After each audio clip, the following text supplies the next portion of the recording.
Ya, baik. Bismillahirrahmanirrahim. Assalamualaikum warahmatullahi wabarakatuh. Ya, kali ini kita akan melanjutkan pembahasan latihan soal PAT ya untuk kelas 10 pada materi hukum dasar kimia dan stoikiometri. Nah, sebelumnya kita sudah sempat membahas terkait materi redox, persamaan reaksi, kemudian ada tata nama senyawa kimia. Di latihan soal PAT itu dari nomor 1 sampai 13. Nah, untuk hari ini kita akan langsung melanjutkan ya untuk materi hukum dasar kimia dan stoikiometrinya. Nah, langsung saja untuk soal nomor 14, ini soal hukum dasar kimia. Pada suatu percobaan, sebanyak 4 gram tembaga direaksikan dengan 2 gram gas oksigen sesuai dengan persamaan reaksi berikut. Nah, dari percobaan tersebut dihasilkan 5 gram tembaga 2 oksida dan gas oksigen sebanyak 1 gram. Nah, data ini sesuai dengan hukum apa? Nah, sebelumnya kan sudah belajar terkait hukum dasar kimia ya. Yang pertama, ini ada hukum Dalton, kemudian ada hukum Lavoisier, terus ada hukum Proust, Gay-Lussac, sama Boyle. Nah, untuk hukum Gay-Lussac sama Boyle ini dia hukum perbandingan volume ya. Jadi nanti dia kaitannya sama zat-zat yang direaksikan itu fasenya gas dan diukur pada temperatur dan suhu yang sama. Ya, Boyle, Gay-Lussac. Kemudian ada hukum Dalton, Lavoisier, sama Proust. Nah, kalau misalkan kita lihat di soal nomor 14, di sini dia mereaksikan 4 gram tembaga sama 2 gram gas oksigen menurut kesamaan reaksi ini ya. Hasilnya itu 5 gram tembaga 2 oksida. Nah, dari sini kita biasa lihat ya, ini hasilnya 5 gram. Terus ada gas oksigennya 1 gram. Ya, sedangkan di sini hasilnya itu adalah CuO ya. Di sini reaksinya 4 gram tembaga sama 2 gram gas oksigen. Dia bisa menghasilkan tembaga 2 oksidanya sebanyak 5 ya.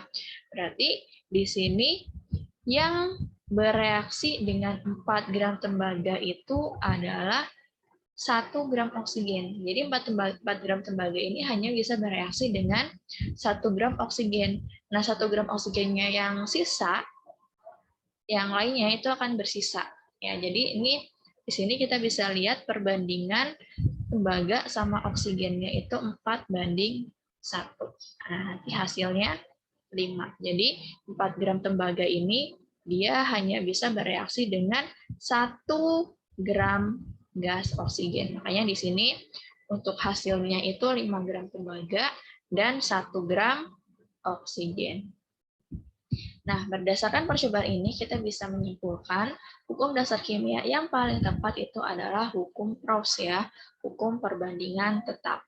Nah, kenapa sih bukan hukum Lavoisier? Padahal kan kalau misalkan kita lihat hasilnya sama ya, 4 sama 2, 6, 5 sama 1, 6. Gitu ya. Jadi kalau misalkan di soal, cara kita bisa membedakan mana hukum Lavoisier sama hukum Proust, itu untuk hukum yang Lavoisier, itu tidak diberikan data perbandingannya. Kita nggak tahu nih perbandingan unsur-unsur dalam senyawa itu berapa banding berapa.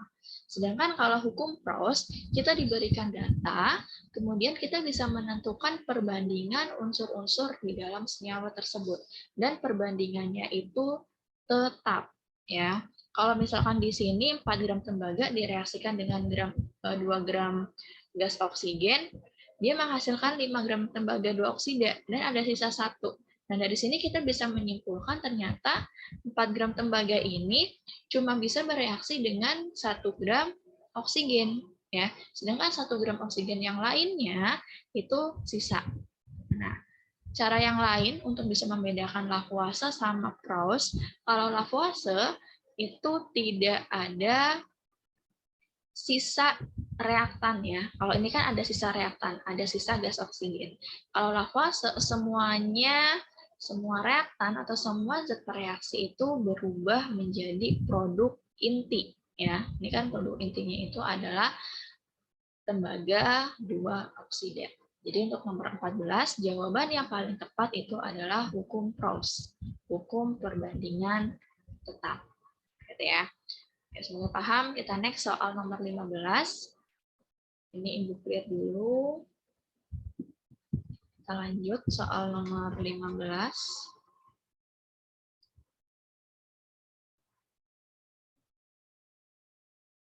Ya, nomor 15 di sini ada tabel ya. Tabel massa tembaga sama massa oksigen. Ini kalian bisa memperkirakan ya. Kalau misalkan kita reaksikan 12 gram tembaga sama 8 gram oksigen, dia menghasilkan 5 gram tembaga oksida. Kemudian kita bisa lihat lagi, ini data-datanya. Kalau misalkan massa tembaganya sekian, massa oksigennya sekian, massa tembaga 2 oksidanya yang diperoleh sekian. Gitu ya. Nah, kalau misalkan 12 tembaga, 8 gram oksigen menghasilkan 15, gitu ya. Berarti dari sini kita bisa lihat ya, berarti tidak semua zat reaksi itu menghasilkan produk inti. Ya, pasti di salah satu reaktan ini ada yang sisa. Nah, berarti untuk soal nomor 15 ini masih berlaku hukum perbandingan tetap. Ya, hukum perbandingan tetap. Nah, soalnya di sini minta kalian menentukan perbandingan massa tembaga dengan massa oksigen dalam tembaga 2 oksida. Berarti kan membandingkan unsur-unsur yang ada di dalam senyawa tersebut. Nah, untuk bisa menentukan perbandingan yang tepat, kalian lihat di antara 4 data ini, ya dari 1 sampai 4, dilihat kalau misalkan kita jumlahkan tembaga sama kita jumlahkan massa oksigen, dia menghasilkan produknya itu pas. Misalkan kalau tembaganya 2, oksigennya 4, berarti hasilnya 6. Kalau yang pertama ini kan 12 sama 8 hasilnya 15, nggak sama ya. Kalau semuanya habis bereaksi, kita cari yang habis bereaksi ya. Kalau semuanya habis bereaksi untuk untuk data yang pertama 12, 8 harusnya di sini 20. Ya. Karena ini kan dia menandakan bahwa ada zat sisanya. Kalau misalkan massa dari produk inti yang dihasilkan itu tidak sesuai dengan jumlah massa reaktan. Ya, berarti nanti di sini ada sisanya. Ya, kemudian yang kedua 24 sama 8 berarti harusnya dia jumlah totalnya itu ada 32. Sedangkan di sini 30. Kemudian data yang ketiga, di sini 24, 6 hasilnya 30. Nah, berarti pas ya. Berarti kita bisa menggunakan data perbandingan di data yang ketiga ya. 24 sama 6 jadi 30 ya. Berarti perbandingan massa tembaga Cu sama O2 ini 24 terus 6 jadi tembaga 2 oksida. Ini jadinya 30. Ya, kita kan mintanya perbandingan Cu sama oksigen saja ya. Berarti kita cari perbandingannya. 24 sama 6 sama-sama bisa dibagi 6. 24 bagi 6 berarti 4. 6 bagi 6, 1. Berarti perbandingan yang tepat untuk massa tembaga dan massa oksigen dalam tembaga 2 oksida itu 4:1. Jadi kuncinya kamu harus cari massa reaktan itu harus sama dengan massa produk yang dihasilkan. Dengan kata lain di sini semuanya habis bereaksi dan tidak ada sisa, gitu ya. Nantinya kalian bisa menentukan perbandingannya dengan tepat dan pasti. Jadi nomor 15, data yang digunakan itu adalah data yang ketiga. Gitu ya. Oke, Sekarang kita next soal nomor 16. Ini Ibu clear dulu.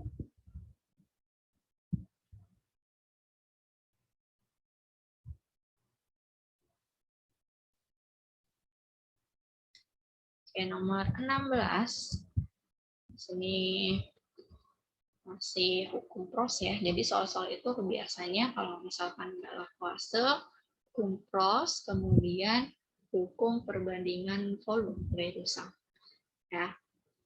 Oke, nomor 16, jika perbandingan massa hidrogen dan oksigen dalam air itu 1:8, maka untuk menghasilkan 27 gram air dibutuhkan berapa? Berarti kan di sini hidrogen ditambah oksigen menghasilkan H2O.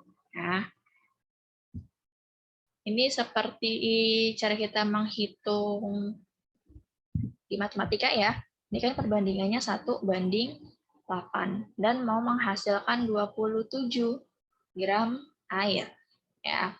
Berarti kalau misalkan kita mau cari massa hidrogennya berapa, maka kita bisa pakai perbandingan hidrogen. Nah, 27 ini kan dia berarti jumlahnya kan ya. Di sini berarti 1:8, 27 itu produknya. Ya.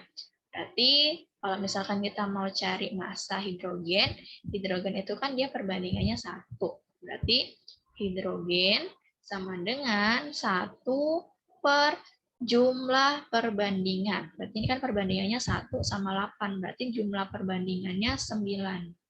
Ya, berarti 1 per 9 dikalikan 27. Berarti ini 3 gram. Kemudian untuk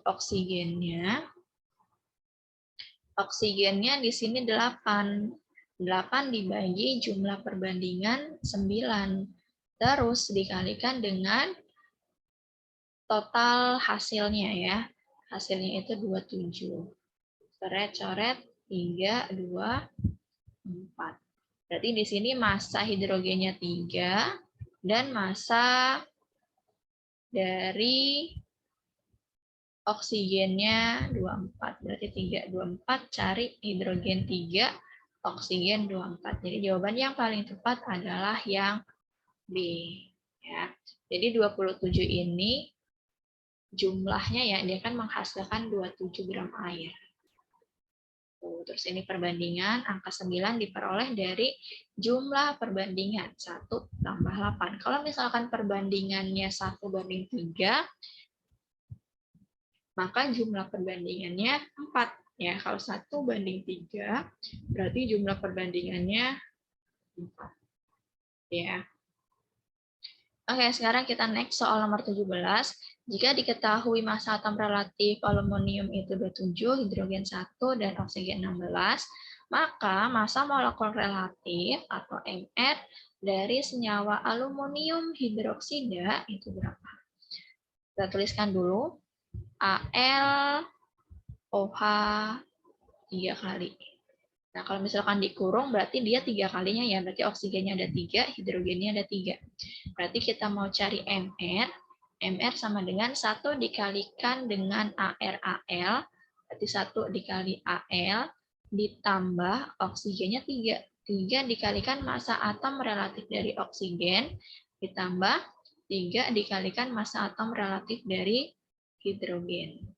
Aluminium 1 dikali 27 ditambah 3 kali 16, kemudian ditambah 3 kali 1. Nah, sama dengan kita jumlahkan semuanya, hasilnya itu 78. Jadi jawabannya nomor 17 itu yang C.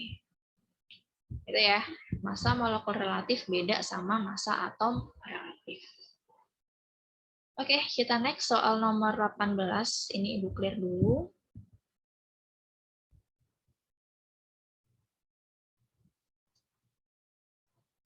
Oke, nomor 18 ini sudah menghitung kadar ya. Kemasan larutan asam cuka 200 ml memiliki label yang mencantumkan kadar volumenya sebesar 10%.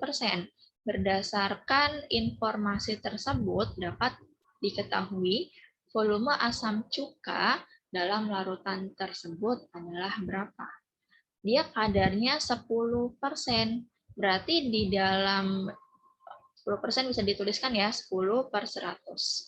Jadi di dalam 100 mili larutan cuka, dia mengandung 10 mili cuka. Ya, 10 mili cuka berarti 90 milinya larut. Total larutannya 100 mili. Nah, kalau misalkan dia larutannya ada 200, maka volume asam cukanya berapa? Berarti kalian bisa tuliskan 10/100 dikalikan 200. Ya, dicoret-coret 20. Berarti volume asam cuka dalam larutan asam cuka 200 ml itu sebesar 20 ml. Atau kalau misalkan kamu pakai logic, kamu bisa ya. Bisa. Ini kan dalam 100 mili dia 10 mili. Kalau 200 mili berarti 2 kalinya kan. Volumenya kan 2 kali dari 100. Berarti 20. Kalau misalkan dia 300 mili berarti 3 kali volumenya kan. Berarti 10 kali 3, 30. Ya.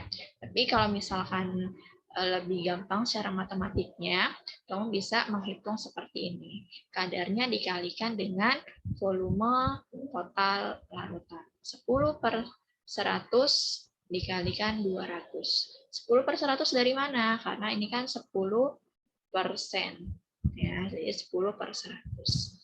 Itu ya untuk soal nomor 18. Sekarang kita next soal nomor 19.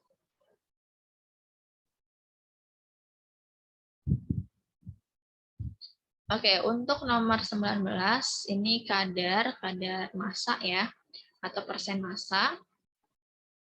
Kadar kalsium pada senyawa CaCO3 adalah berapa? Nah, berarti kan di sini kalian diminta untuk menentukan kadar suatu unsur dalam suatu senyawa. Ya, berarti di sini selain kita butuh data AR atau data massa atom relatif dari karbon, kita perlu juga mencari data massa molekul relatif dari kalsium karbonat.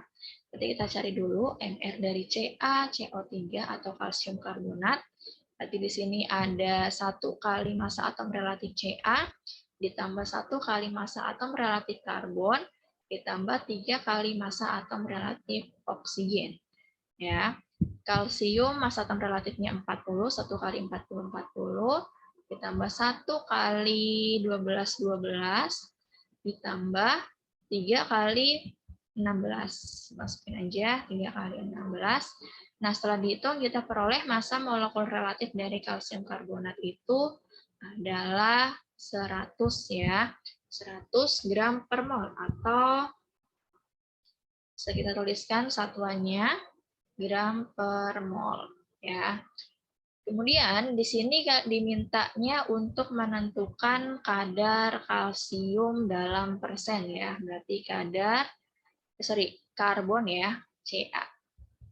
Berarti di sini kalian bisa tuliskan kalau misalkan menentukan persen massa suatu unsur dalam suatu senyawa. Ini karbon ya. Karbon dalam senyawa kalsium karbonat ini, dia ada berapa unsurnya? Kalsium 1, karbon itu 1, oksigen ada 3. Karena di sini kita mau mencari karbon, maka kita fokus ke karbonnya.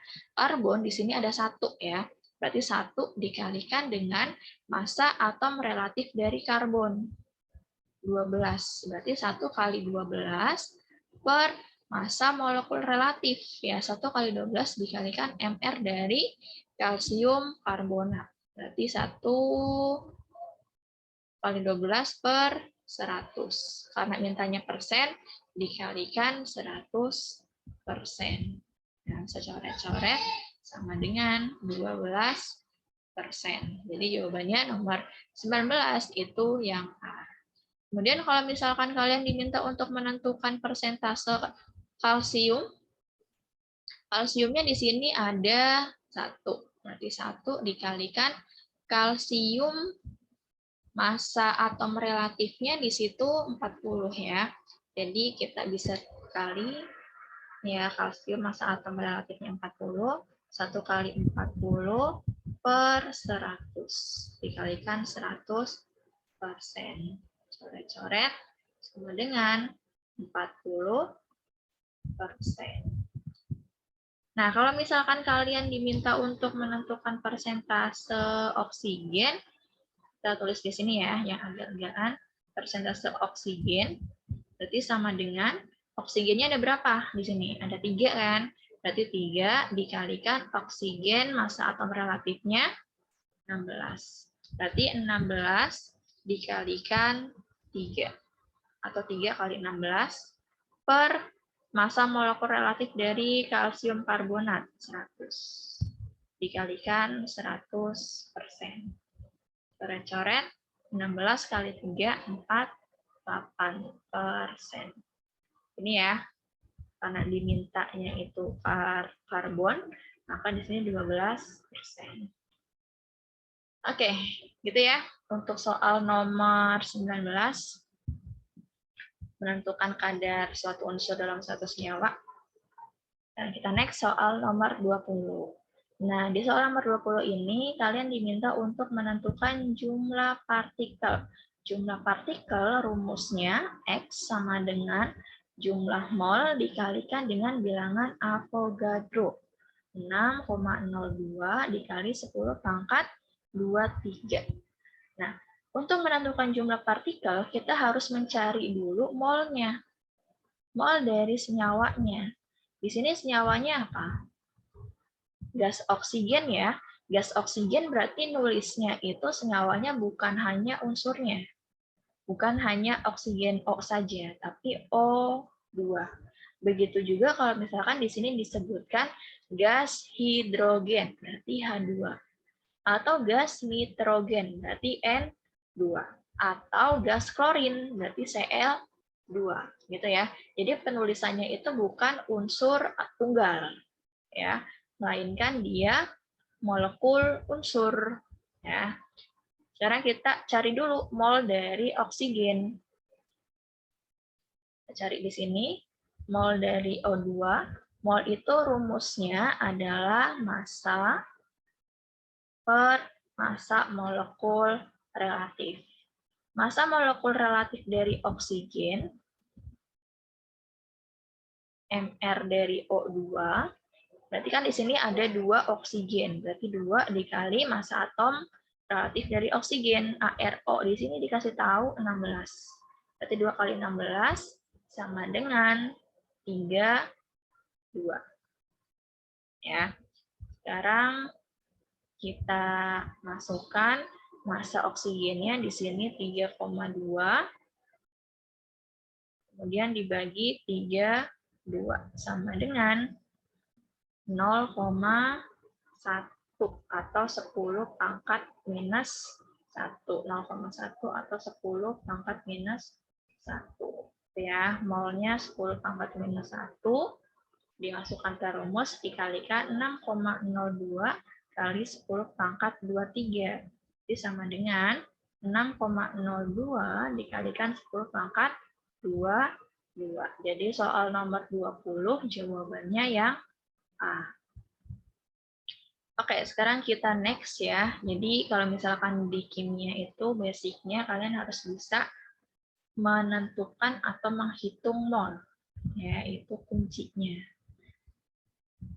Ya, sekarang kita lanjut soal nomor 21. Nah, diminta untuk menentukan jumlah mol ya. Mol zat. Maka rumusnya mol sama dengan massa dibagi mR. Massanya di sini udah dikasih tahu. Massanya 9,8. Kemudian MR-nya belum ada. Maka kita harus cari dulu. MR H2SO4. Berarti sama dengan 2 kali AR dari H, 2 kali 1 ditambah S-nya ada 1 kali 32 ditambah oksigennya ada 4. Berarti 4 kali oksigen massa atom relatifnya 16 ya. Nah, ini dihitung 2 tambah 32 ditambah 16 kali 4, 64. Berarti hasilnya itu 98. Dan masukkan 98 sama dengan 0,1. Jadi soal nomor 21 itu jawabannya yang C, 0,10. Oke, semoga paham ya. Sekarang kita next, nomor 22. Ini Ibu clear dulu.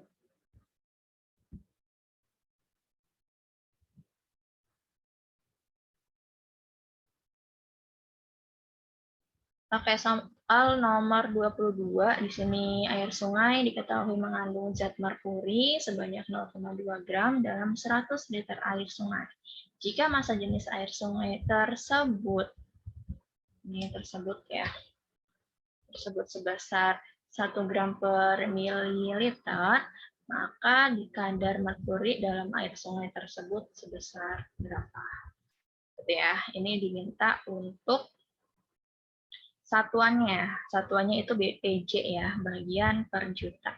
Berarti kalau misalkan di sini kadar merkurinya, kadar Hg sama dengan massa Hg-nya per massa campuran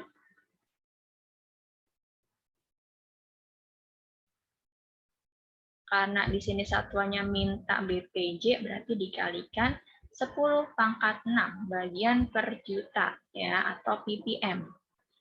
Nah, kemudian kalau misalkan di situ kadarnya diminta dalam bentuk persen, kalian tinggal kalikan 100%. Ya, jadi soalnya itu tergantung dari opsinya itu dia satuannya apa. Gitu ya. Ini kan BPJ berarti bagian per juta dikalikan di sini kalikan 10 pangkat 6. Nah, sekarang di soal, kita kan untuk mencari kadar Hg, kita harus tahu massa Hg-nya sama massa campurannya.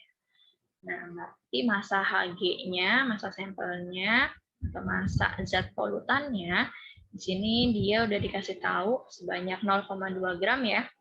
Berarti massa Hg-nya 0,2 dibagi massa campuran. Ingat ya, dalam konsep larutan, campuran itu berarti dia gabungan ya. Hg campurannya di sini yang berperan sebagai campuran itu adalah air sungai karena si Hg itu dia terkandung di dalam air sungai ini.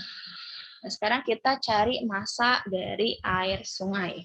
Massa air sungai di sini kita dikasih datanya adalah volume sama data massa jenis atau rho ya. Ini volume sama rho. Kita mau cari massa. Berarti untuk mencari massa kita menggunakan rumus massa jenis. Rho sama dengan massa per volume. Kalau mau cari massa, berarti massa jenis dikalikan volume. Dan satuannya harus sama. Di massa jenis ini kan dia satuannya mililiter. Maka kita harus ubah terlebih dahulu nih 100 liter menjadi mililiter. 100 liter jadikan mililiter berarti kan dikalikan 10 pangkat 3 ya.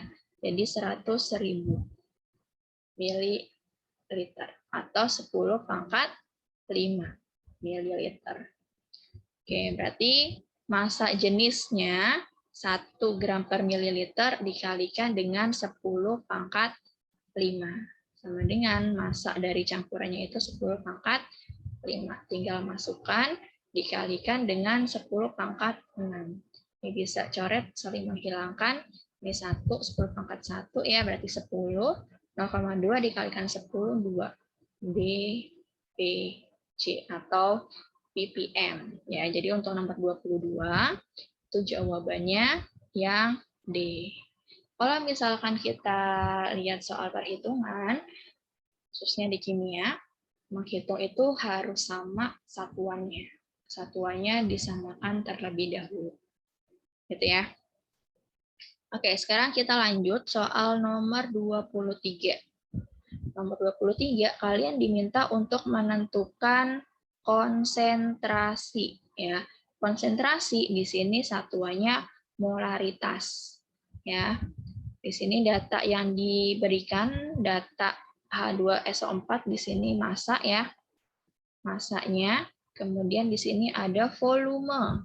Ingat ya, konsentrasi atau molaritas itu di sini kita menggunakan volumenya volume larutan.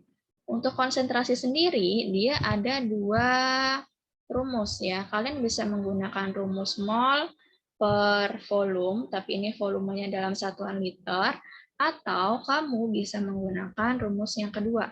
Molaritas sama dengan massa dari zat terlarut, atau di sini saya tuliskan ini deh, massa per mR. Massa per mR itu kan mol ya, sama aja. Kemudian dikalikan 1000 per volume dalam mililiter. Kenapa 1000? Karena kan untuk konsentrasi sendiri atau molaritas sendiri, dia didefinisikan sebagai banyaknya jumlah mol zat terlarut di dalam 1 liter larutan. 1 mililiter itu sama dengan 1 liter itu sama dengan 1000 mililiter. Makanya rumusnya seperti ini. Nah, kalau misalkan kita lihat di soal ini, kita bisa menggunakan rumus yang kedua ya. Massanya 9,8. MR dari H2SO4 sebelumnya kita sudah pernah menghitung, itu sebesar 98. Kemudian dikalikan 1000 per volume larutannya 100. Tinggal dicoret, ini 9,8 bagi 98 0,1 dikalikan 10 sama dengan 1 molar. Jadi soal nomor 23 itu jawabannya yang C ya. Oke, nomor 23 sudah. Sekarang kita next ke soal nomor 24. Ini Ibu lihat dulu.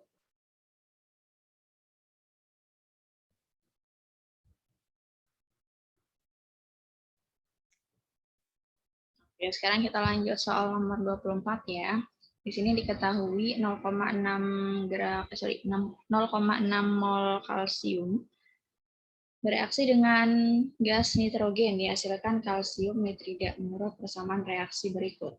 Berdasarkan persamaan reaksi di atas, yang berperan sebagai pereaksi pembatas itu siapa?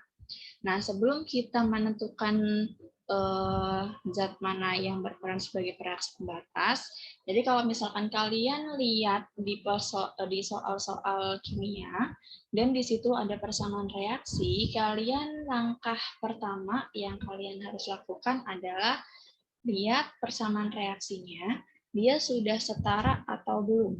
Gitu ya. Kalau misalkan belum setara, maka kalian wajib menyetarakan terlebih dahulu sebelum menentukan langkah yang selanjutnya.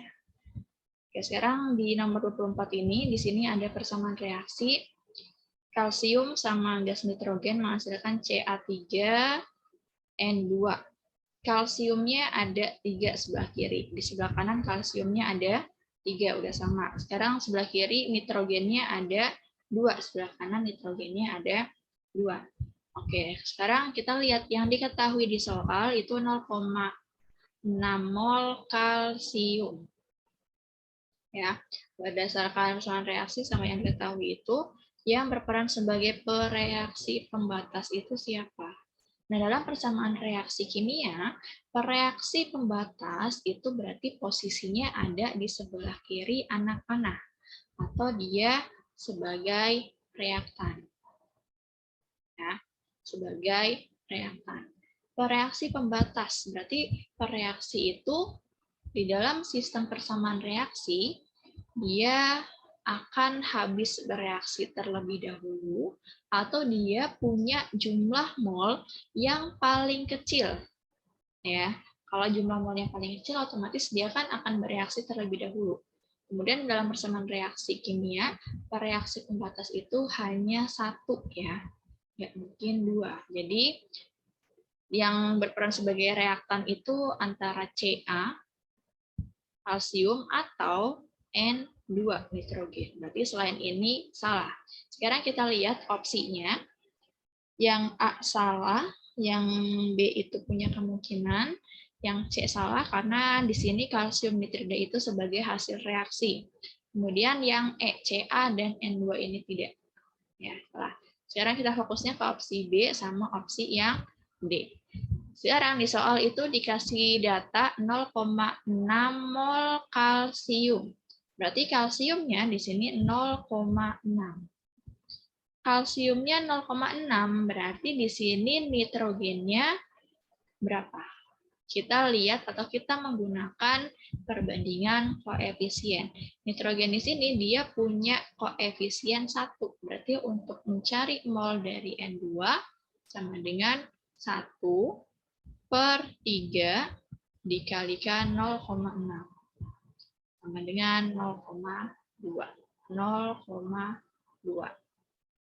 Nah, di sini jumlah mol yang paling kecil itu adalah nitrogen. Maka nitrogen di sini berperan sebagai pereaksi pembatas. Jadi nomor 24 itu jawaban yang paling tepat adalah yang D. Ya, pereaksi pembatas, dia pereaksi yang habis bereaksi terlebih dahulu atau mempunyai jumlah mol yang paling kecil berdasarkan stokiometrinya. Ya. Jadi lihat aja perbandingan koefisien untuk menentukan jumlah mol dari zat-zat yang bereaksi. Oke, nomor 24 clear. Sekarang kita lanjut soal nomor 25.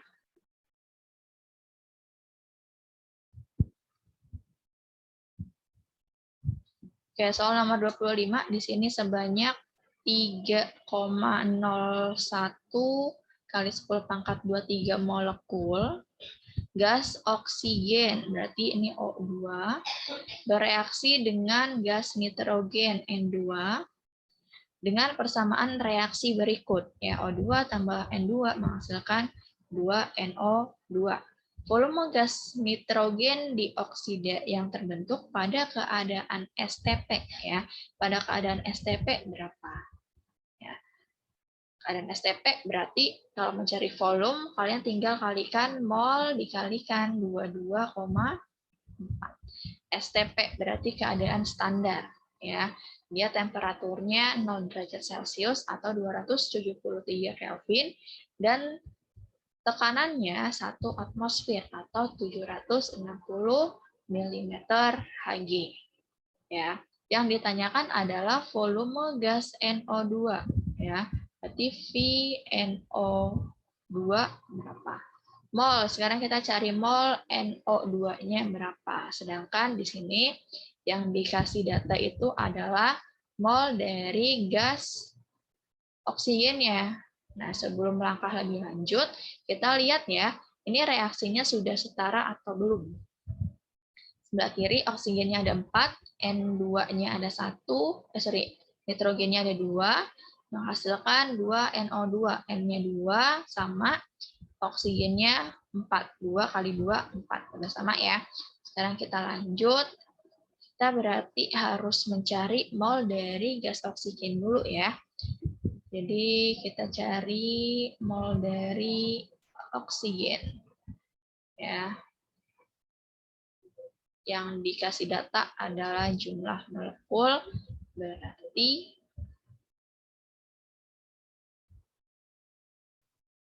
jumlah molekul sama dengan mol dikalikan 6,02 kali 10⁻23. Kalau cari molnya, berarti jumlah molekulnya dibagi 6,23 kali 10 ini 02 ya.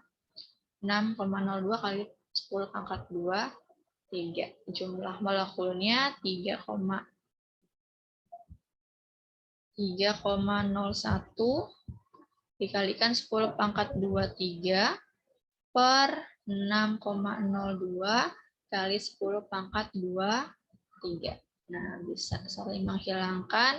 Ini 1/2 atau setengah ya, 0,5. Nah, sekarang untuk oksigennya, dia molnya 0,2.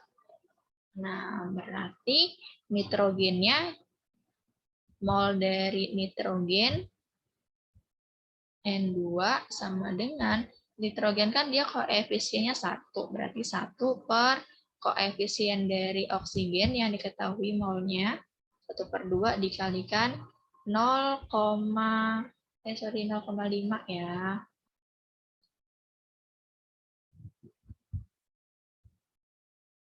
Ya bisa dilihat ya. Berarti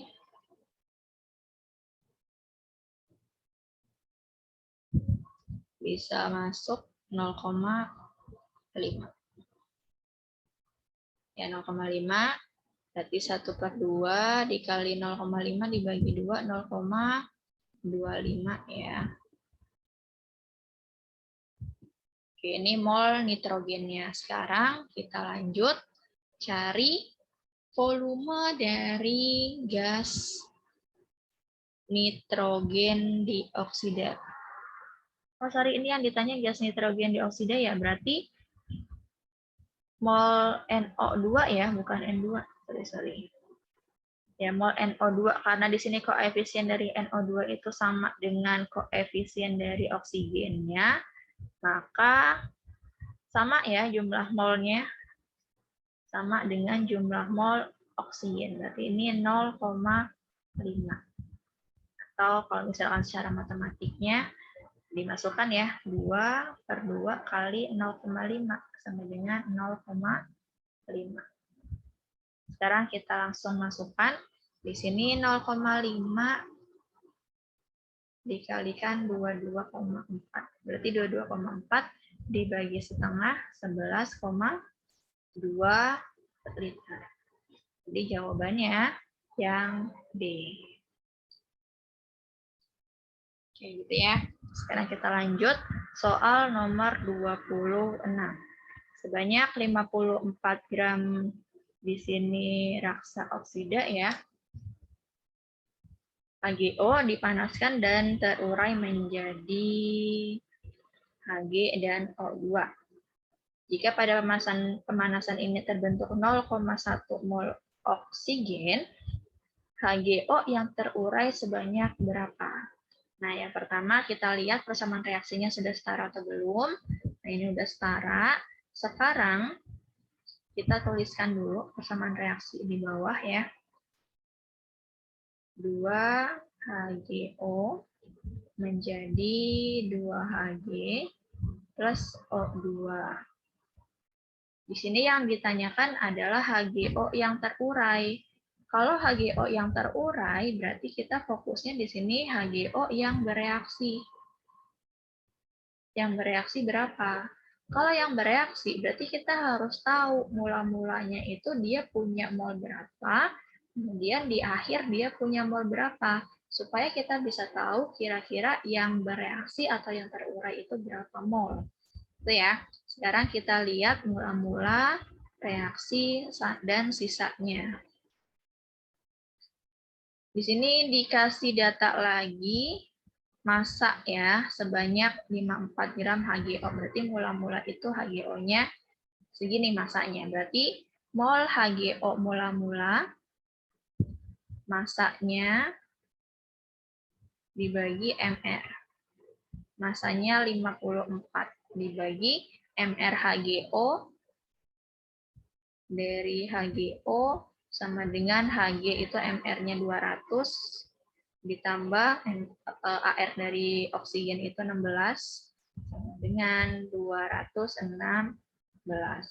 Berarti tinggal per 216 sama dengan 54 dibagi dengan 216.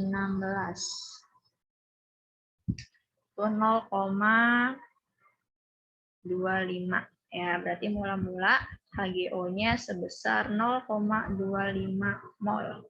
So, ini kita pakai warna yang berbeda biar gampang.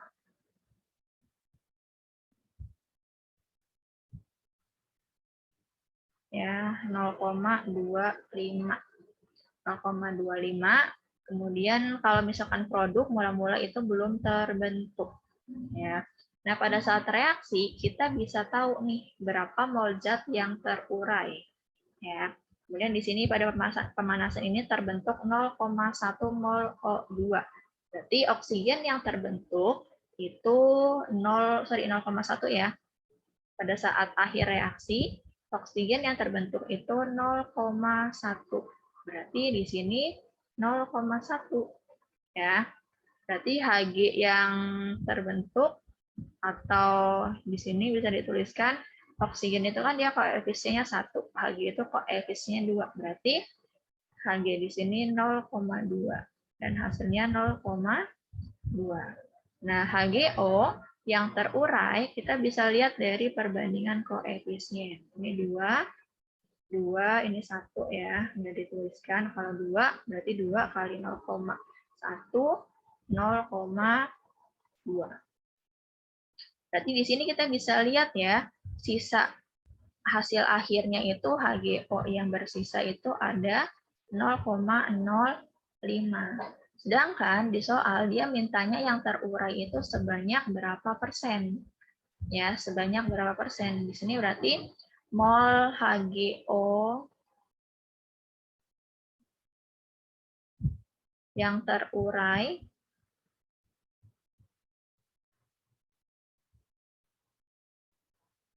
itu sebanyak 0,2 mol. Nah, mintanya dalam bentuk persen. Ya, persen berarti persentase massa HgO yang terurai, massa dari HgO-nya, massa terurai,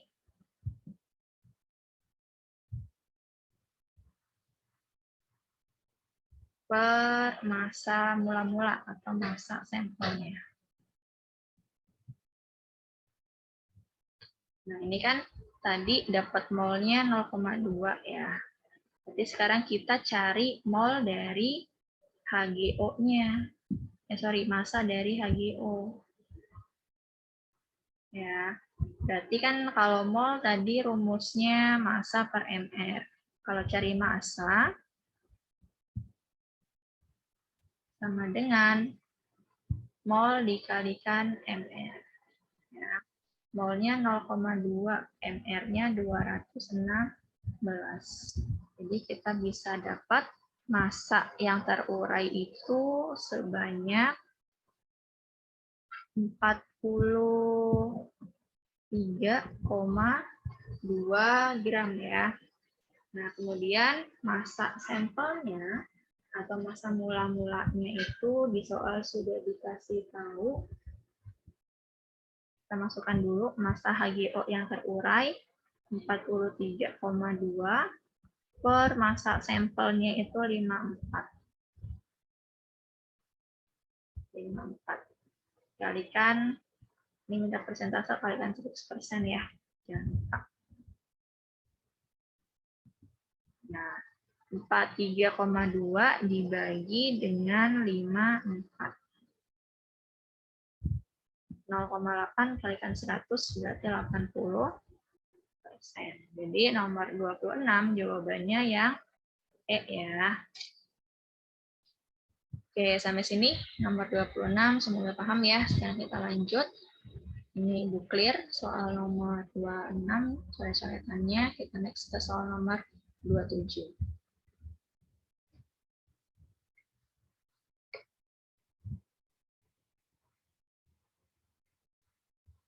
Oke, soal nomor 27, di sini senyawa HgO dipanaskan dan terurai menurut reaksi berikut. Jika pada pemanasan ini terbentuk 0,2 mol Hg, jadi Hg yang terbentuk, ini ditulis dulu, 2 Hg plus O2, Hg yang terbentuk 0,2. Berarti oksigen yang terbentuk itu 0,1. Volume O2 yang dihasilkan pada keadaan STP. Nah, berarti mintanya VO2 STP ya. Berarti sama dengan mol dikalikan 22,4. Mol O2-nya 0,1 ya. Ini pakai perbandingan koefisien 0,1 dikalikan 22,4 sama dengan 2,2 4. Jawabannya yang B. Sekarang kita lanjut nomor 28. Di sini kalau misalkan kita lihat soalnya, kita baca ke dalam 50 ml larutan KOH 0,2 molar ditambahkan air hingga volumenya menjadi 250 ml. Molaritas larutan akan menjadi berapa? Nah, karena di sini ditambahkan air, berarti dia termasuk ke dalam proses pengenceran. Ya, ini nggak mesti air ya, bisa juga pelarut lain. Nah, pengenceran, dalam proses pengenceran, mol zatnya itu sama, bedanya konsentrasi sama volume. Berarti mol yang pertama sama dengan mol akhir. Ya. Mol itu rumusnya konsentrasi dikalikan volume, berarti konsentrasi zat mula-mula dikalikan volumenya, konsentrasi akhir dikalikan volume akhir. Zat yang pertama di sini dia volumenya 50, konsentrasinya 0,2, berarti 0,2 dikalikan 50 sama dengan konsentrasi yang kedua itu yang ditanyakan. Konsentrasi akhir ya. Kemudian volume akhirnya 250. Berarti M2-nya sama dengan 0,2 kali 50 per 250. Ini coret-coret 5 ya. 0,2 dibagi 5. Jawabannya 0,04 yang B. Ya, jadi kalau misalkan dia proses pengenceran, pakai rumusnya yang ini. Oke, kita next soal nomor 29. Ini Ibu clear.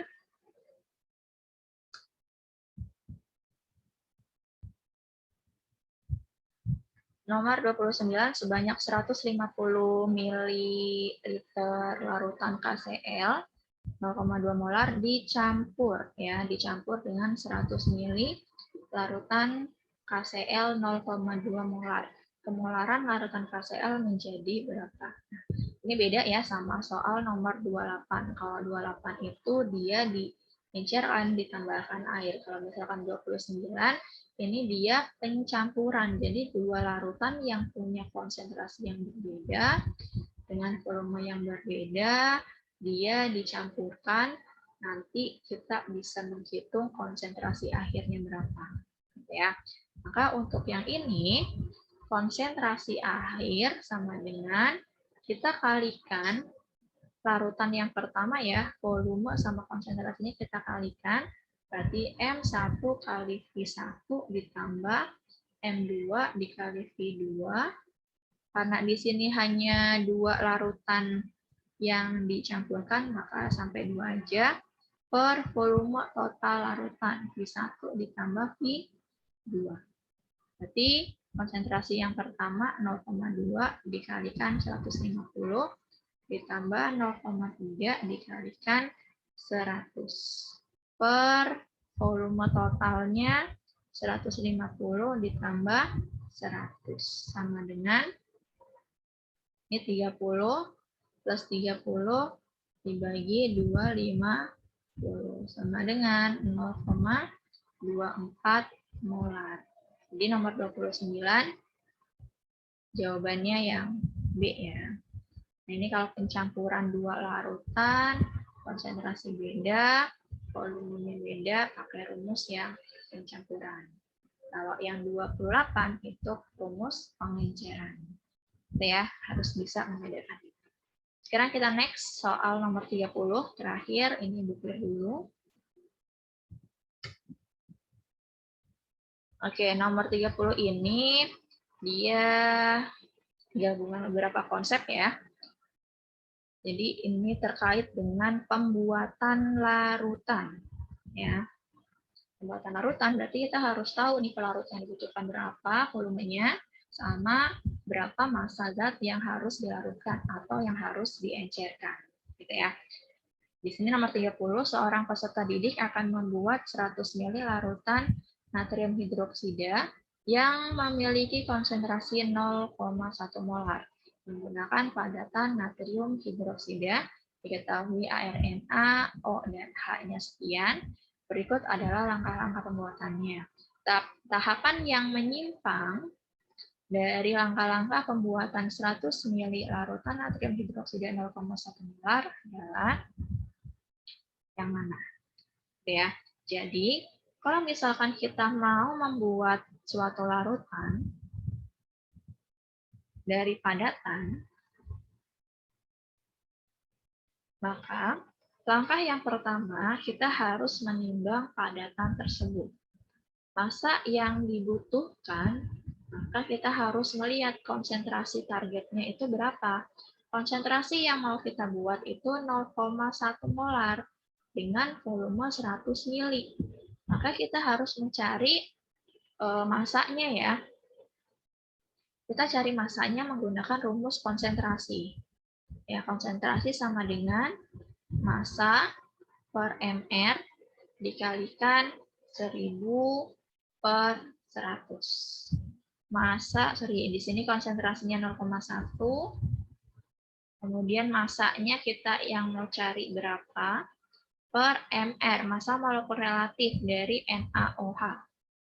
Berarti kan 23 mR-nya sama dengan 23 ditambah 16 ditambah 1 sama dengan 40. Berarti per 40 dikali 1000 per 100.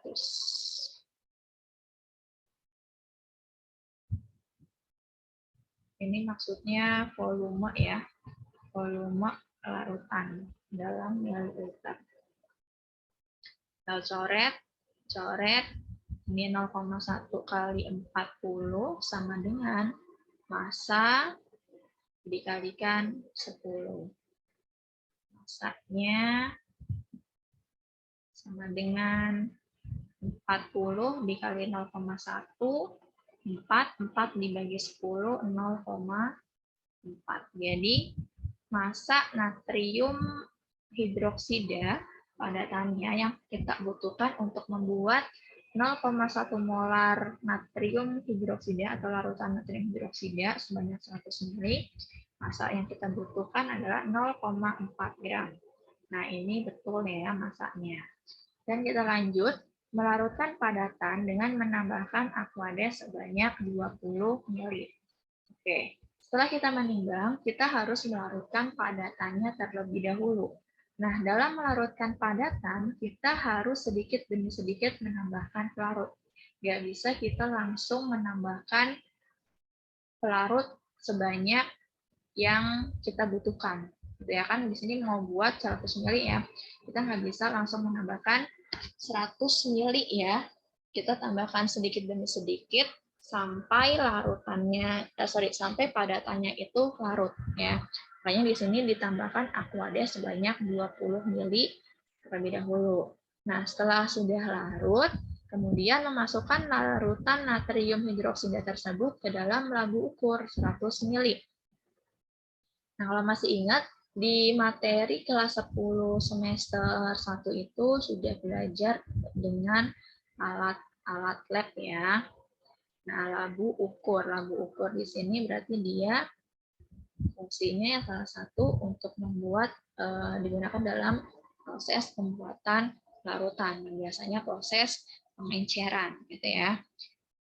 Nah, di sini kan kita sudah membuat larutan natrium hidroksida dengan cara melarutkan 0,4 gram padatan dengan 20 ml air. Nah, larutan ini dimasukkan ke dalam labu ukur 100 ml. Nah, ini labu ukurnya 100 ml, dimasukkan 20 ml yang tadi ya, larutan NaOH. 20 ml NaOH. Nah, ini labu ukur, di sini ada tanda batasnya. Ini tergantung dengan volumenya ya. Ini labu ukur 100 ml. Kemudian kita lihat ya, labu ukur yang digunakan ukurannya harus sesuai dengan volume yang mau kita buat. Ya, di sini kan kita mau membuat 100 mili larutan NaOH. Berarti labu ukur yang kita gunakan yang punya skala atau yang punya volume 100 mili. Nah, ini berarti udah betul jawabannya. Sekarang kita nomor 3, menambahkan Aquades sebanyak 100 mili ke dalam labu ukur dan kocok larutan hingga tercampur merata. Nah, tadi kan di dalam labu ukur ini kan sudah ada 20 mili ya. Kemudian kita menambahkan Aquades sebanyak 100 mili. Kalau misalkan kita menambahkan Aquades ke dalam sini 100 mili air atau Aquades, maka volume larutan yang ada itu 120. Sedangkan target kita mau buat 100 mili. Berarti langkah yang ketiga ini salah. Menambahkan Aquades sebanyak 100 mili ini salah. Ya. Terus bagaimana caranya atau bagaimana langkah yang betul atau redaksi kalimatnya? Ini redaksi kalimatnya kita harus membetulkan ya. Berarti di sini kalimatnya adalah menambahkan Aquades ke dalam labu ukur hingga volumenya 100 mili. Tadi kan di sini ada tanda batas nih. Tanda batas ini dia menunjukkan bahwa saat si pelarut yang ditambahkan sampai tanda batas ini, maka volume larutan ini sudah 100 mili. Gitu ya. Jadi ini kalimat atau redaksi kalimatnya disesuaikan menambahkan Aquades hingga volumenya 100 mili. Dan kocok larutan hingga tercampur merata, ini betul. Berarti redaksi kalimat yang ini ya, yang salah ya. Berarti tahapan yang menyimpang itu tahapan yang nomor 3. Ya. Jadi kalau misalkan mau membuat larutan, kita harus tahu terlebih dahulu berapa gram padatan yang kita butuhkan, kemudian langkahnya seperti apa, dan menimbang padatan yang dibutuhkan itu berapa gram, kemudian melarutkan padatan tersebut dengan menambahkan Aquades sedikit demi sedikit, setelah ditambahkan kemudian diencerkan. Dan alat yang dibutuhkan disesuaikan ya dengan volume yang dengan banyaknya zat yang mau kita buang. Gitu ya. Oke, cukup ya untuk pembahasan latihan soal PAT kimia kelas 10 ya untuk materi hukum dasar kimia dan stoikiometri. Nah, semoga dengan pembahasan soal ini bisa tambah paham dan dimudahkan saat mengerjakan soal PAT nanti. Good luck ya. Sekian, terima kasih. Assalamualaikum warahmatullahi wabarakatuh.